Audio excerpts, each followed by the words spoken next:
Welcome, everyone, to another episode of Next in Queue. I'm your host, Rob Dwyer, and I love that intro music from Big Red Horse. They are fantastic.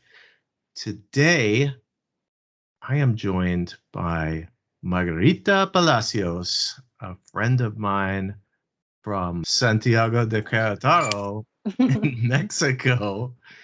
And you are the Learning and Development Support Specialist at BPO, which is a business process outsourcer named FB Flurry. How are you?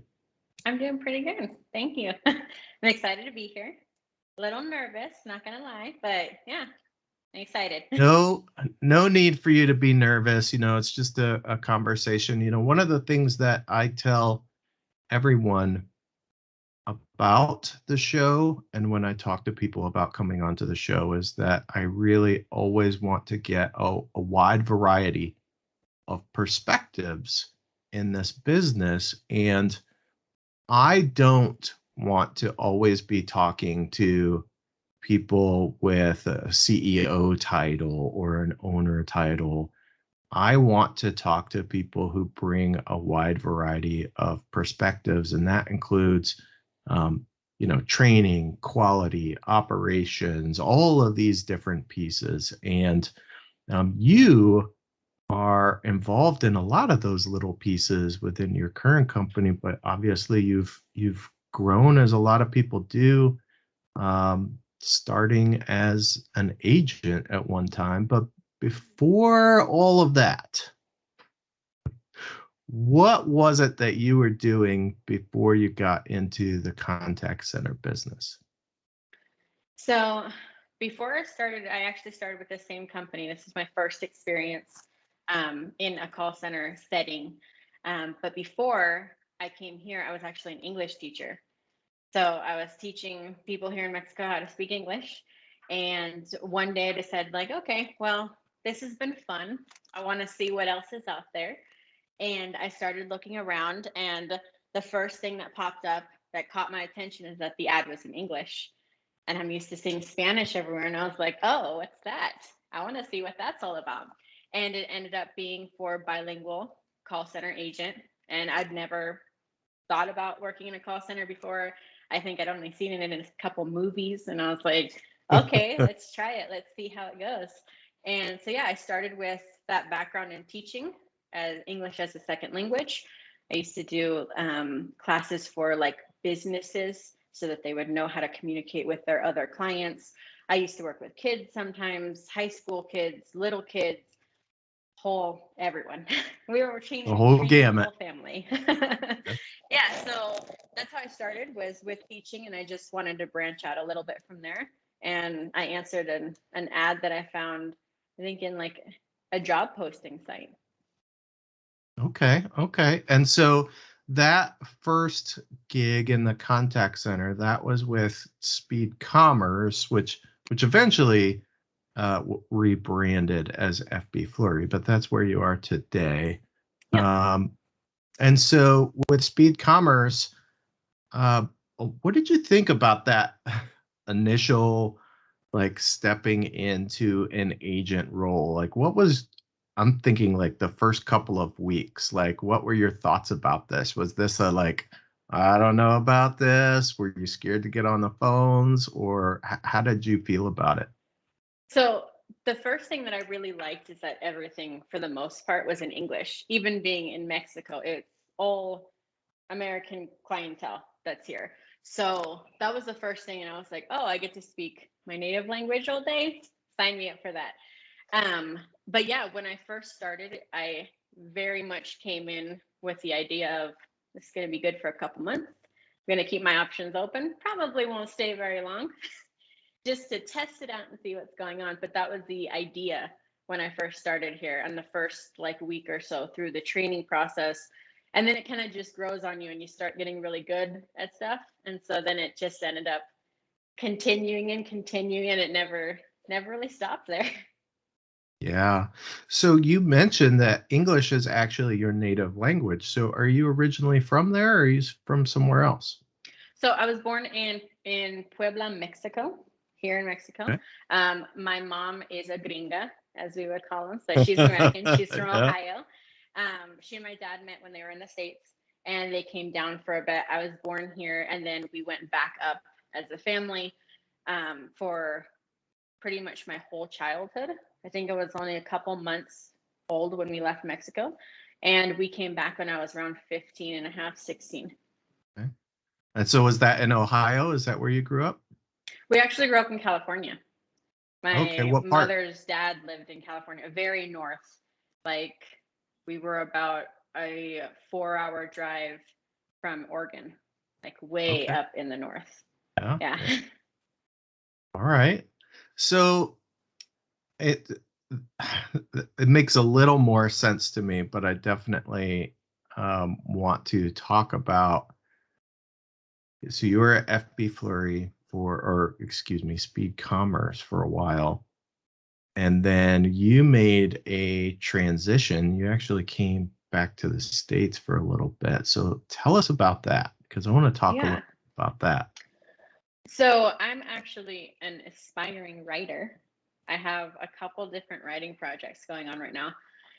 At last count, it was about 2 different books and about 30 different screenplays for movies. Really? Okay. Yeah. So it's definitely a passion of mine. It's my biggest hobby. I love writing.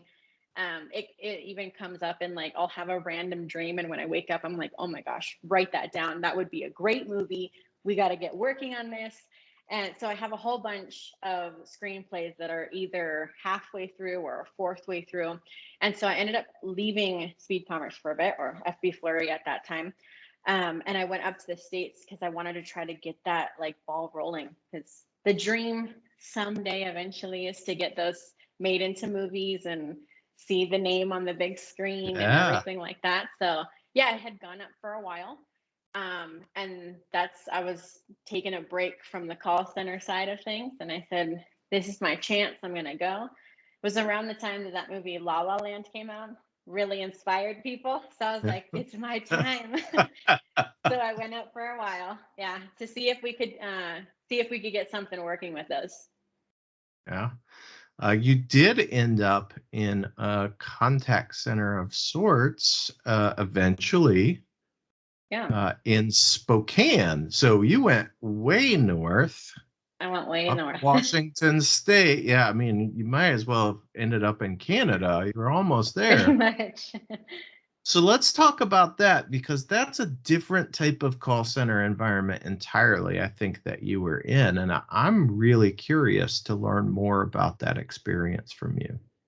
Yeah, it was definitely different from what we have now, where it's customer service, placing orders and things like that.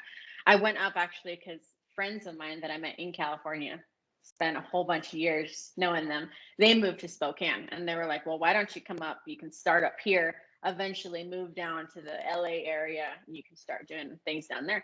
So I took the opportunity. I was like, sounds great. We'll start up there. And I actually was looking for a different option from the call center life. I was like, it's been great. I'm not gonna lie, it's been great. But I want to see what else is out there.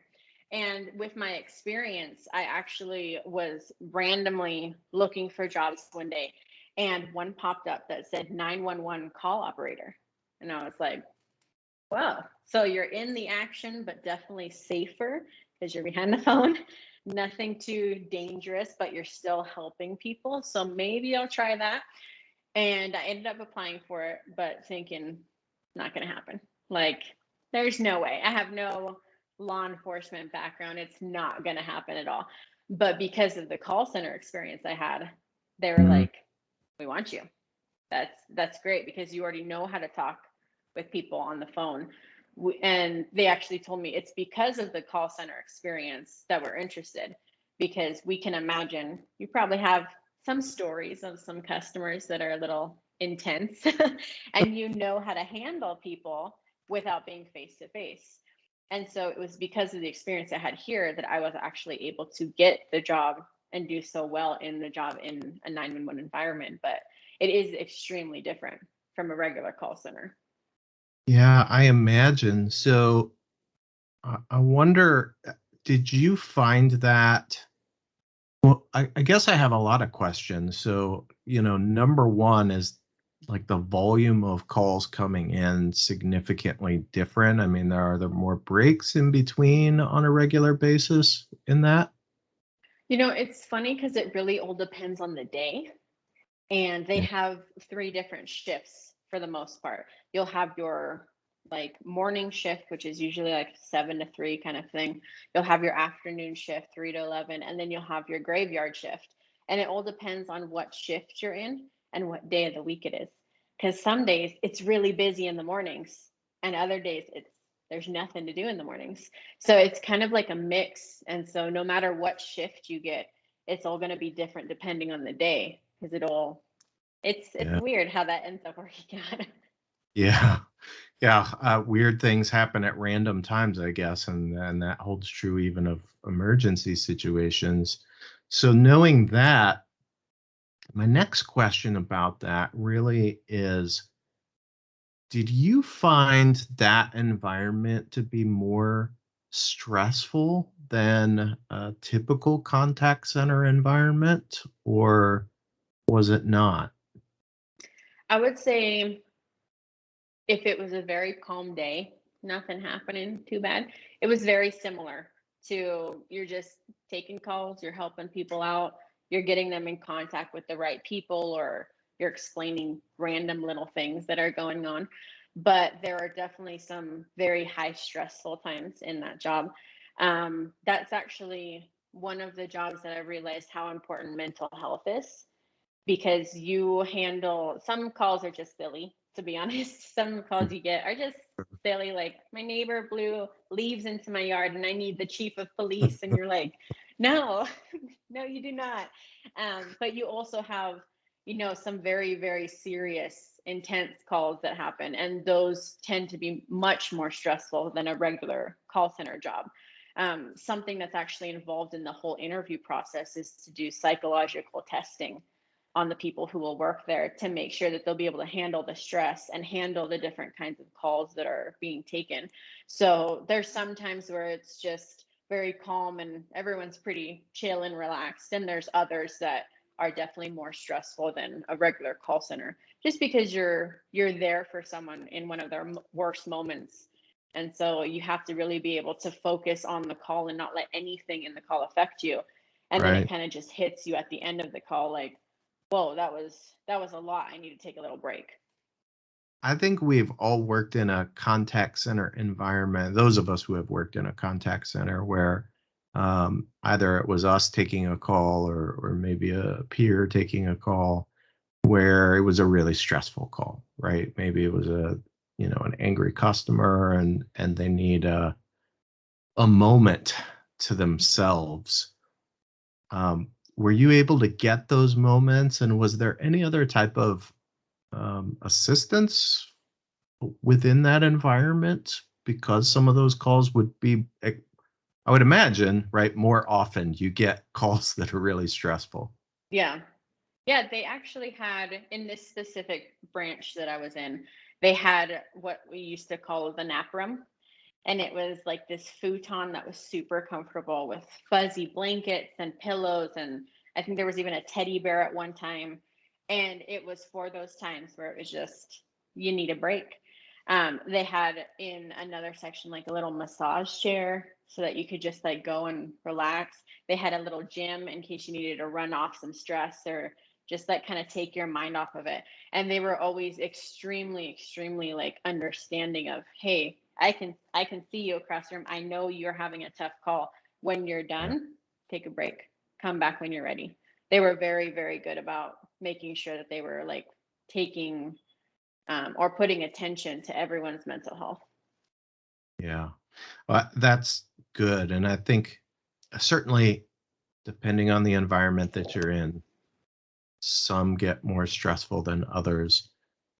But I think all contact centers that deal with a high incidence of stressful type of calls can learn something from that, because Yeah. there are a lot of different contact centers, not just 911, that have a really high rate of incredibly stressful situations that agents have to deal with. So, Yeah.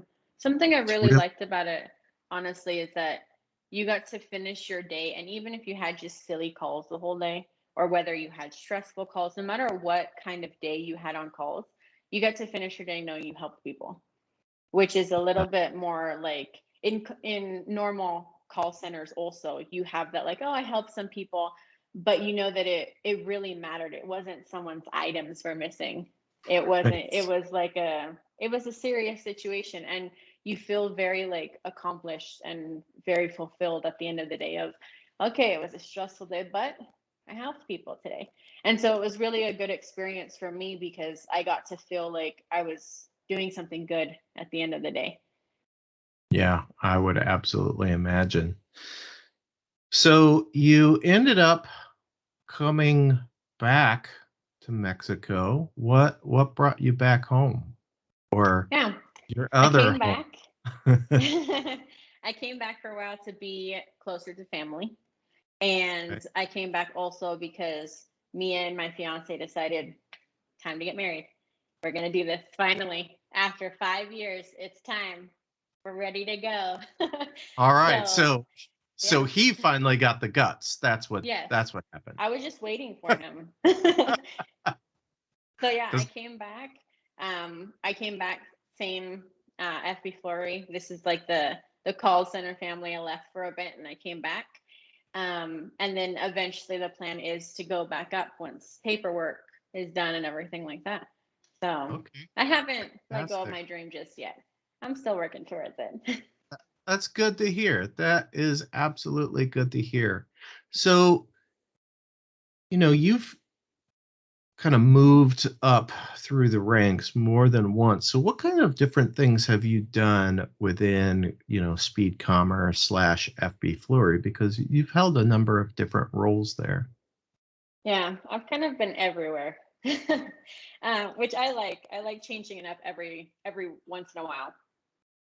So I started just as regular calls. That was it.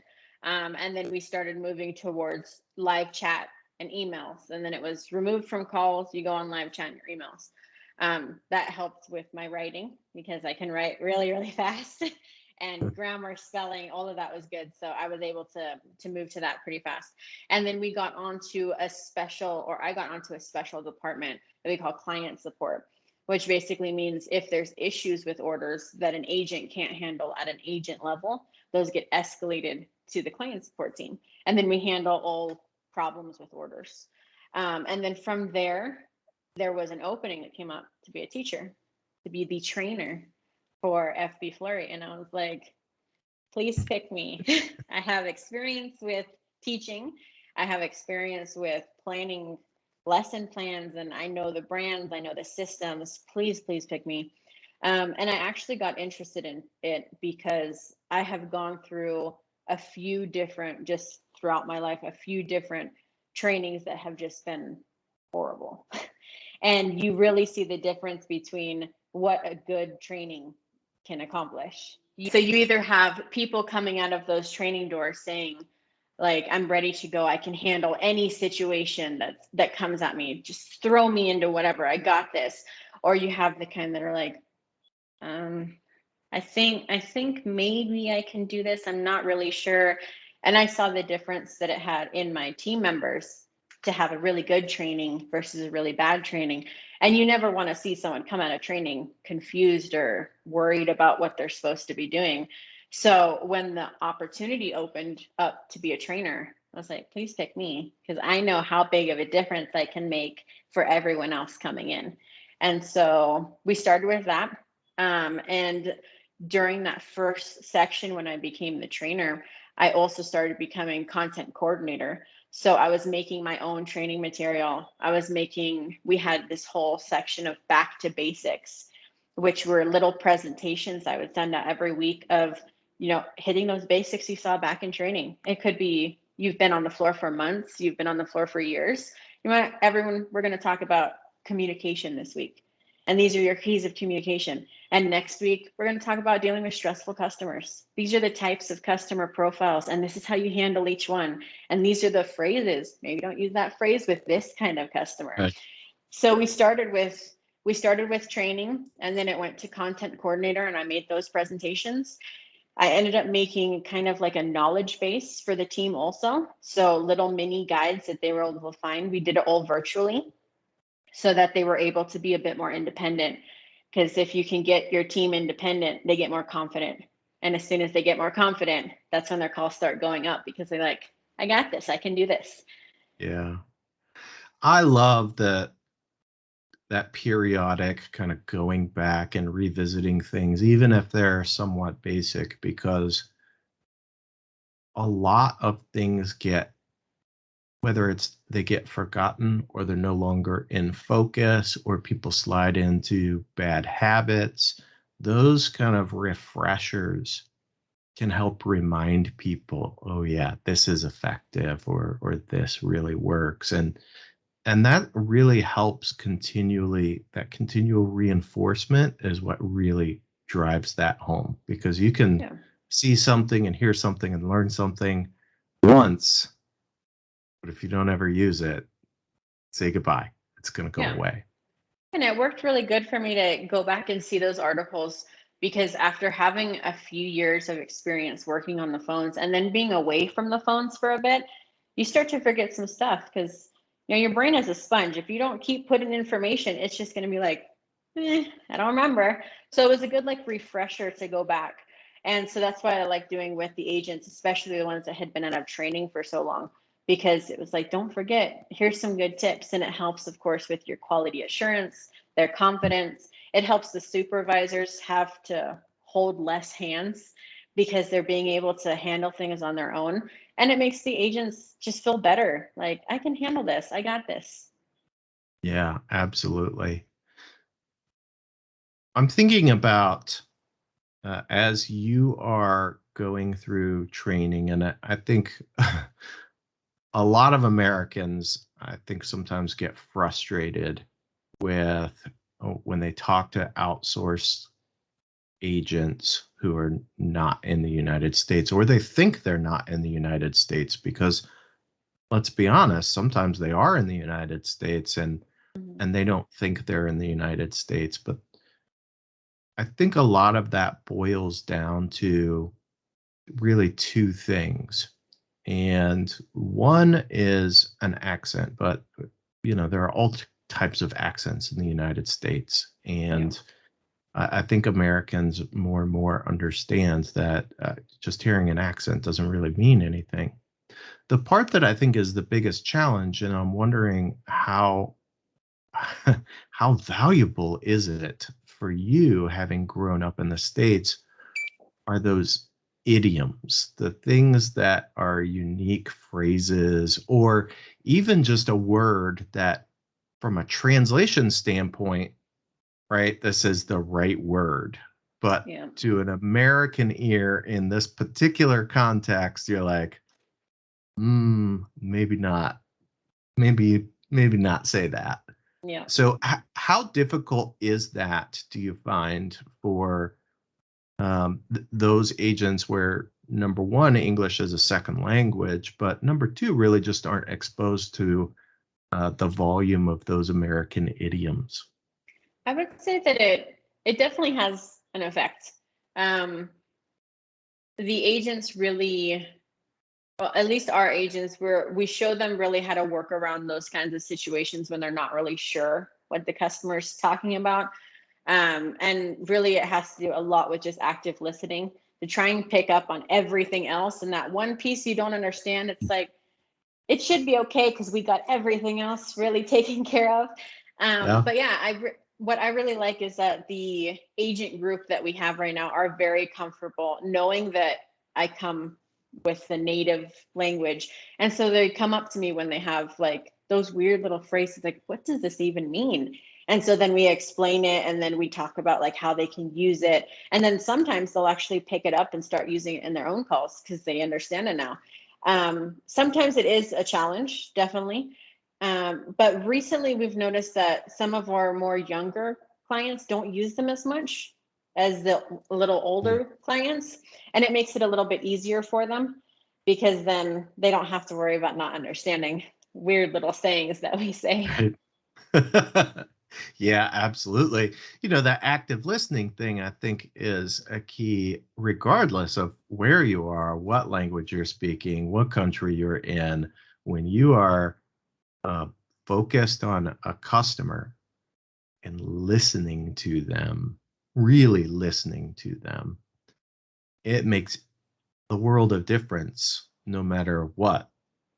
Doesn't have to be an idiom. There doesn't have to be a language barrier, because I've heard plenty of calls where there's no language barrier at all, but someone's not listening, really Yeah. listening, and it turns into a total train wreck. So I think that's a good lesson for everyone.